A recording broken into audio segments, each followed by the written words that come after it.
Hello प्यारे बच्चों, तो कैसे हो आप सभी। आज हम आपका पर्यावरण का चैप्टर नंबर 8 जीव जंतुओं की निराली दुनिया इस लेसन को पढ़ेंगे। तो चलिए पढ़ते हैं और पता करते हैं कि जीव जंतुओं की दुनिया कैसी होती है।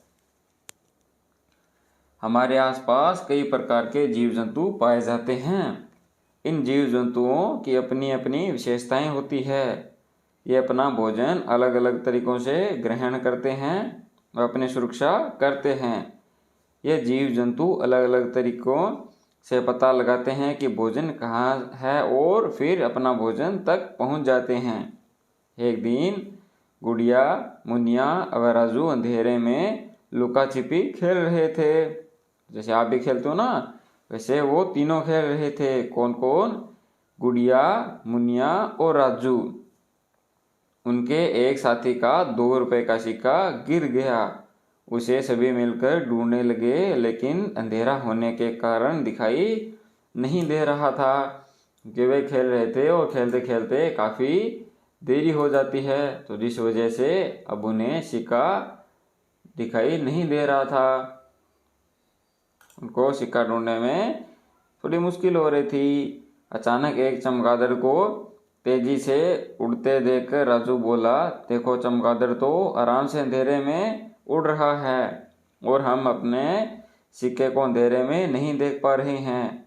मुनिया ने बताया कि मैंने कल पुस्तकालय में किताब में पढ़ा था कि चमगादड़ रात में उड़ते समय उच्च तारता वाली आवाज़ निकालता है, जो सामने किसी वस्तु से टकरा कर वापस आती है। इस प्रतिध्वनि को सुनकर वह अंधेरे में भी आसानी से उड़ सकता है।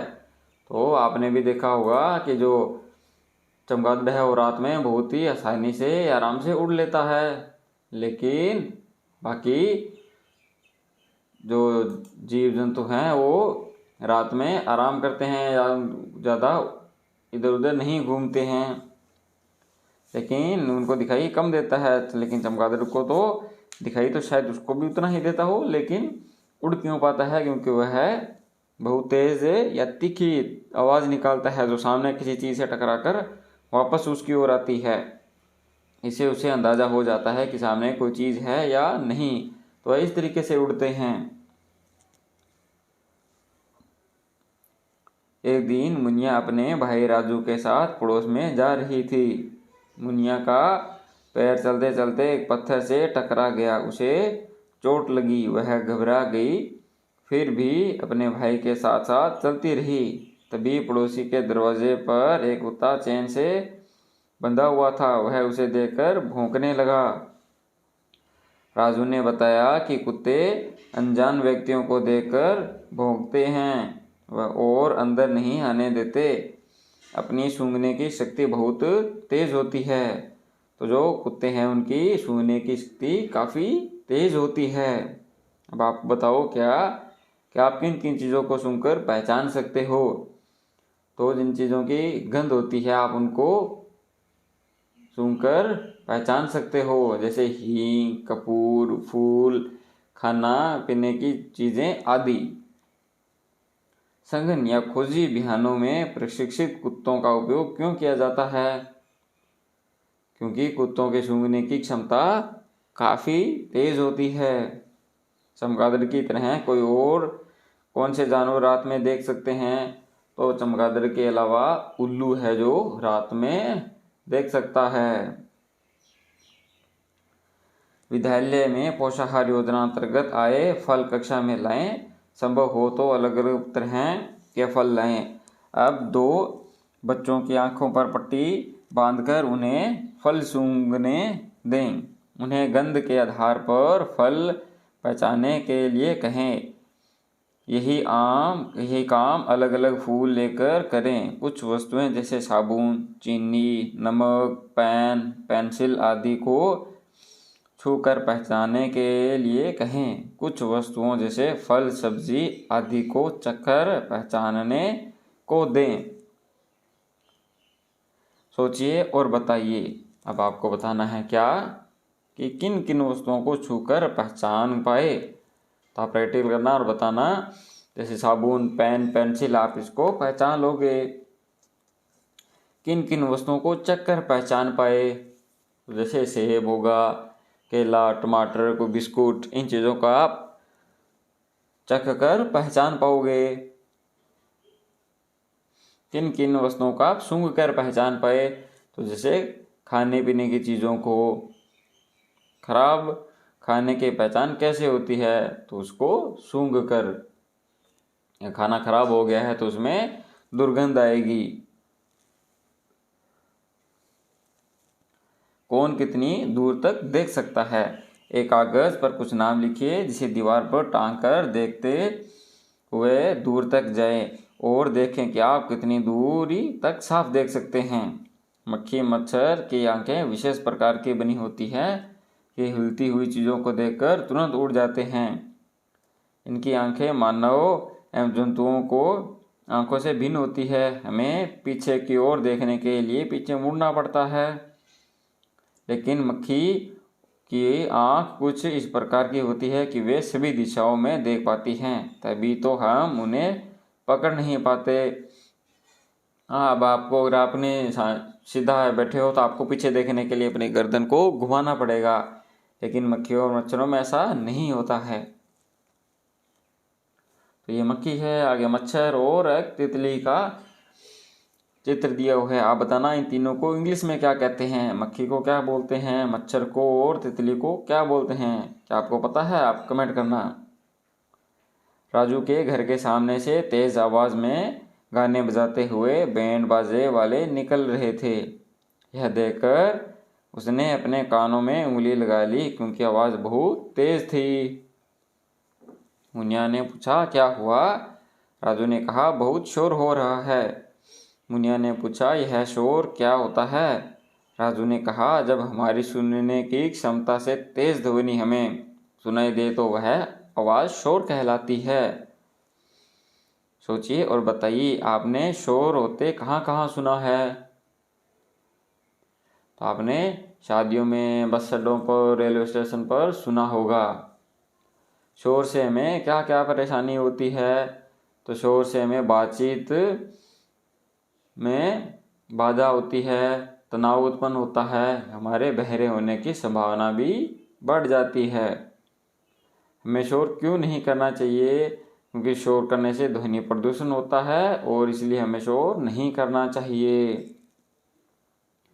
आपने देखा होगा कि कुत्ता हल्की सी आहट पर चौकन्ना हो जाता है। अलग अलग प्रकार के जीवों में सुनने की क्षमता भिन्न होती है।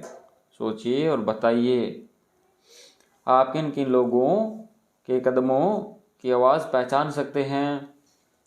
आपने देखा होगा ना, आपका घर का कोई पालतू कुत्ता है, वो आपके घर के व्हीकल, मतलब ट्रैक्टर हो, गाड़ी हो या बाइक हो, उसकी आवाज़ काफ़ी दूर से ही पहचान लेता है। जैसे खेत गए हुए हों तो जब घर पे हम गाड़ी या बाइक लेके आते हैं तो कुत्ता है वो पहले ही उसको पता चल जाता है कि है हमारी गाड़ी आने वाली है। विभिन्न प्रकार के जंतु आप देखते हो। किसी किसी मौसम ये दिखाई नहीं देते हैं। कॉपी में एक तालिका बनानी है। जैसे छिपकली है तो किस मौसम में दिखाई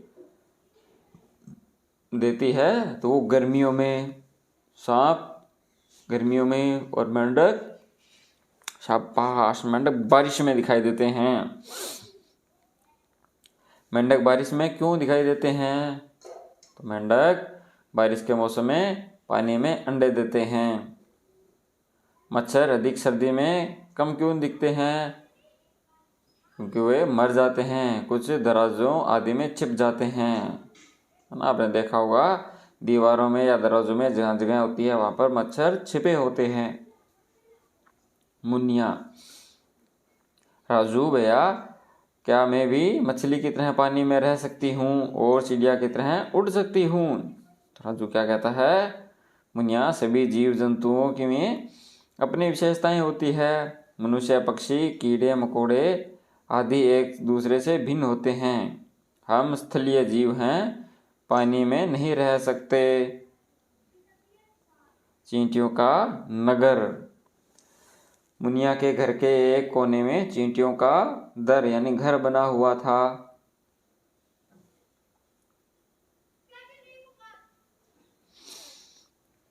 चींटियां उसमें लाइन से प्रवेश कर रही थी। ऐसे ही बगीचे में गमले के नीचे बहुत सारी चींटियां चलती हुई दिखाई दे रही थी। वहाँ थोड़ी नम जमीन थी। जब गमले को हटाया गया तो चींटियां अपने अपने अंडों को लेकर जाने लगी। मुनिया की माँ ने बताया कि चींटियां चलते समय एक पदार्थ छोड़ती है जिससे पीछे पीछे आने वाली चींटियां रास्ता पहचान पाती हैं। जब चींटी काटती है तब यह उस विषैले पदार्थ हमारे शरीर में छोड़ देती है जिससे हमें दर्द होता है। चींटियां झुंड में रहती हैं। इनकी अपनी दुनिया होती है। चींटियां मिट्टी के अंदर, पेड़ के तनों में, घरों के अंदर सुरक्षित स्थान पर अपना घर बनाती है। सोचिए और बताइए, चींटियां एक लाइन में ही क्यों चलती हैं? मुनिया व राजू को माँ ने कहा कि देखो, चींटियां मिलजुल कर घर के कार्य करती है। तुम भी काम को मिल बांट कर किया करो। चींटियों को काम करने के आधार पर रानी चींटी, श्रमिक चींटी, सैनिक चींटी कहा जाता है।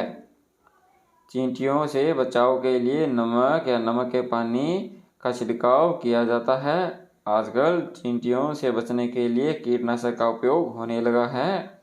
इससे हमें भी नुकसान होता है। तो आपने वो इसको लक्ष्मण रेखा ना चौक आता है उसको देखा होगा, घरों में भी यूज किया होगा। उसको चींटियों से बचाव के लिए उपयोग किया जाता है।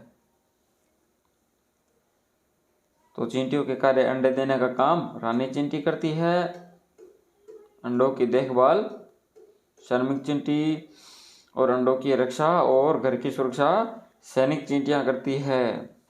पता कीजिए आपके आसपास किन किन जगहों पर चींटियों के घर अधिक संख्या में हैं। तो घर की नींव में, पेड़ों के नीचे, मैदान में या छोटी घास में होते हैं। भोजन को चींटियों से बचाने के लिए कौन से उपाय कर सकते हैं? उन्हें फ्रीज में तथा बंद डिब्बों में भोजन को रखा जाता है।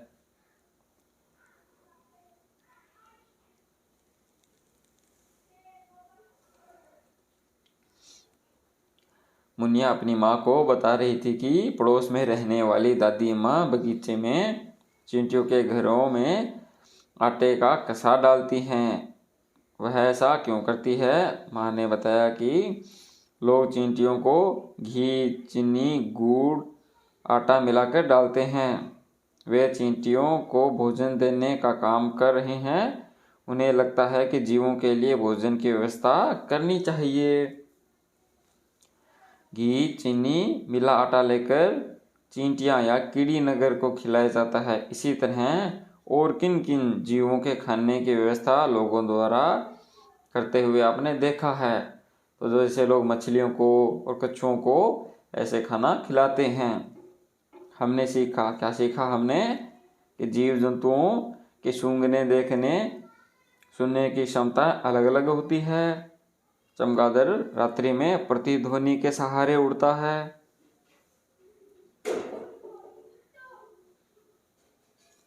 मिलजुल कर काम करना चाहिए। हमें जीव जंतुओं के लिए भी भोजन की व्यवस्था करनी चाहिए। जाना समझा? अब बताइए कि जंतु का नाम, नेक्स्ट भोजन प्राप्त करने का तरीका, चलना, तैरना या उड़ना। आपको टेबल कंप्लीट करना है। तो जैसे चिड़िया है तो वो भोजन चोंच से चुगना है ना, और उड़ना।